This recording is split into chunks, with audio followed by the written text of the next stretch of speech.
Oke, selamat siang untuk kita semua. Di sini saya akan mempresentasikan tentang limbah cair. Slide pertama, limbah cair atau pengertian jenis parameter, sistem, dan teknologi pengolahan. Limbah cair adalah cairan buangan yang berasal dari rumah tangga, perdagangan, perkantoran, individu, maupun tempat-tempat umum lainnya yang biasanya mengandung bahan-bahan atau zat-zat yang membahayakan kesehatan atau kehidupan manusia serta mengganggu kelestarian lingkungan hidup. Limbah cair terdiri dari bahan kimia organik dan anorganik dengan berkonsentrasi dan kuantitas tertentu. Limbah dapat berdampak negatif terhadap lingkungan, terutama bagi kesehatan manusia, sehingga dilakukan penanganan terhadap limbah. Indikasi pencemaran oleh limbah cair dapat diketahui melalui pengamatan secara visual maupun pengujian. Perubahan yang paling umum terjadi adalah perubahan pH atau derajat kemasan. Air secara normal memiliki pH dengan kisaran 6,5 sampai 7,5 pH. Apabila tidak memenuhi bahan baku mutu, dapat mengubah kualitas air dan mengganggu keberlangsungan hidup organisme di dalamnya. Kemudian, air dapat diidentifikasikan tercemar apabila terjadi perubahan warna, bau, dan rasa. Selain itu, indikasi pencemaran air dapat dilihat dari timbulnya endapan koloid dan bahan terlarut dalam bentuk padatan. Itu jenis-jenis limbah cair. Yang pertama, limbah cair yang bersumber dari rumah tangga, yaitu limbah cair yang berasal dari pemukiman aktivitas penduduk. Pada umumnya terdiri dari bahan organik. Yang kedua, limbah cair yang bersumber dari industri, yaitu limbah cair yang berasal dari berbagai jenis industri. Pada umumnya mengandung zat-zat kimia yang bervariasi sesuai dengan jenis industrinya. Yang ketiga, limbah cair kota pelajar, yaitu limbah cair yang berasal dari daerah perkantoran, perdagangan, hotel, restoran, dan tempat-tempat umum, tempat ibadah lainnya. Pada umumnya jenis limbah cair ini sama dengan limbah cair yang berasal dari rumah tangga. Terus habis itu parameter fisika dan kimia limbah cair. Pengolahan air limbah diperlukan untuk mencegah polutan yang terkandung dalam air.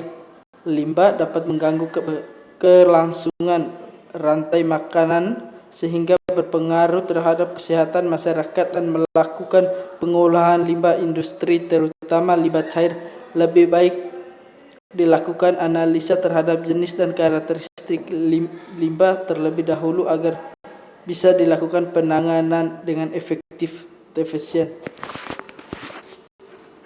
Berdasarkan karakter fisiknya, limbah cair memiliki beberapa parameter atau indikator, yaitu padatan. Pada limbah cair terdapat padatan organik dan non-organik yang mengendap dan tersuspensi sehingga bisa mengendap dan menyebabkan pendangkalan. Kekeruhan menunjukkan sifat optis dalam air karena terganggunya cahaya matahari yang masuk ke dalam air akibat adanya koloid dan suspensi. Habis itu Bau dikarenakan karena adanya mikroorganisme yang mengurangi bahan organik. Suhu limbah cair memiliki suhu yang berbeda dibandingkan dengan air biasa. Biasanya suhu lebih tinggi karena adanya proses pembusukan. Berdasarkan Peraturan Menteri Lingkungan Hidup Nomor 68 Tahun 2016 tentang baku mutu limbah domestik, terdapat beberapa parameter fisika dan kimia dalam air limbah, yaitu pH atau tingkat kemasan, menunjukkan tingkat kemasan dari air limbah. Kadar pH yang baik adalah di mana pH masih memungkinkan keberlangsungan hidup biologis dan di dalam air berjalan dengan baik. Kesamaan limbah cair dipengaruhi oleh adanya bahan buangan yang bersifat asam atau basah. Agar limbah tidak berbahaya, maka limbah yang diupayakan untuk memiliki pH netral. BOD atau biochemical oxygen demand atau BOD merupakan jumlah oksigen terlarut mendekomposisikan bahan organik dan dalam kondisi aerobik. Habis itu COD atau chemical oxygen demand atau COD merupakan jumlah oksigen yang dibutuhkan dalam proses penguraian bahan organik yang terkandung dalam air. Berikut DO atau dissolved oxygen.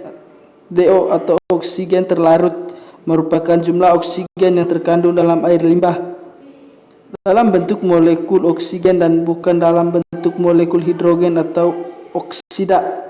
Biasanya dinyatakan dalam miligram atau liter P atau ppm. Total padatan yang tersuspensi dalam air berupa bahan-bahan organik dan anorganik yang disaring dengan kertas miliopor berpori-pori 0,45 mikromil. Suatu ukuran zat terlarut yang terdapat pada sebuah larutan yang dapat berupa zat organik maupun zat anorganik. Minyak dan lemak, bahan yang dapat tersekstrak oleh hexana meliputi hidrokarbon, asam lemak atau minyak nabati, minyak hewani. Amoniak, senyawa yang terbentuk dari proses oksidasi bahan organik yang mengandung nitrogen dalam air limbah dengan bantuan bakteri. Berikut suhu dari air menentukan beberapa besar kehadiran biota air dan aktivitasnya. Metode pengolahan limbah cair. Metode pengolahan limbah cair. 1. Pengolahan secara fisik. Pengolahan limbah yang dilakukan secara fisik digunakan untuk mengolah limbah yang mengandung benda-benda seperti serat, ampas, lumpur, bulu, serta kotoran padat lainnya. Cara ini disebut dengan cara pengolahan limbah secara mekanis yang terdiri dari penyaringan, pengambilan buihnya, pengembangan, dan sedimentasi. Yang kedua, pengolahan secara kimiawi.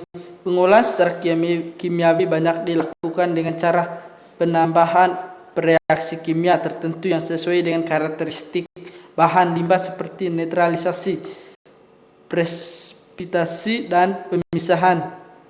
Pengolahan secara kimiawi dapat berupa pengentalan, penghilangan bau, dan sterilisasi akan mematikan hama.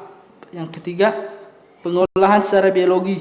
Pada umumnya pengolahan secara biologi dipergunakan untuk mereduksi atau menurunkan kadar pencemaran organik dalam air limbah dengan menggunakan dan memanfaatkan keaktifan mikroorganisme, misalnya dengan lumpur aktif atau aktif slag, saringan menetes atau stirring filter, kolam stabilisasi, dan sebagainya. Sekian dan terima kasih. Itu saja hasil presentasi dari saya.